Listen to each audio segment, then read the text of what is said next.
What is up, guys? First I want to thank Throttleneck for this video idea. I'm completely stealing it and nabbing off him, though he did say that's completely okay.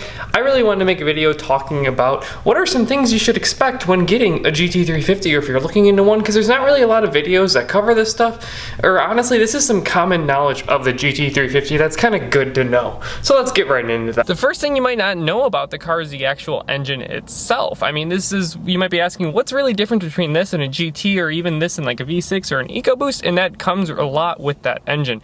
Being a 5.2 liter voodoo magic machine, this car really sounds amazing. There's yet to be a day where I am actually driving around and I am just not smiling from the actual car itself, or others around me aren't smiling, because it's just what this car kind of brings to people. Obviously you can see this kind of affects the gas a little bit, but you know, with that high revving flat plane crank engine, this is completely worth it. And it is something to know when going into the car that you're going to be spending a little bit more on gas.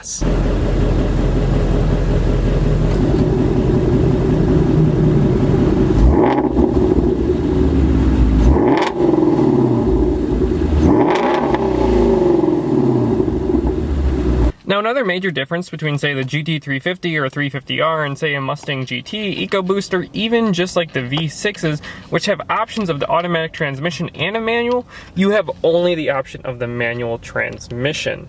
With the only option being an actual manual transmission, that makes it a little bit harder if you don't know the manual and how to drive it. But honestly, I bought this car after not driving manual for 7 years, and I picked it up really fast. And then the third and last reason, actually the heritage itself. You can see this car's got a lot to do with the heritage. It's got a lot to do with Carroll Shelby himself, and actually being a very exclusive car. And a lot of people know that when you're driving around, you can get thumbs up from people. Over the last month, I've still yet to have a day where somebody either doesn't stop in traffic to talk to me about it, you know, whether I'm at a gas station or jokingly asking why I'm driving their car. And honestly, that makes it so much more worth it, seeing kids light up and glow up when they hear the car or actually see the car itself. Well, that's all we have for this one today. Thanks. If you guys are new around here, make sure to subscribe and check out some more content on the channel. Before, we talked a lot about the CA Corvette, and we talked about actual news of the CA Corvette. You know, as we move towards the future, I do like news content, but now that we have a GT350, I'm excited to start sharing this stuff with you guys.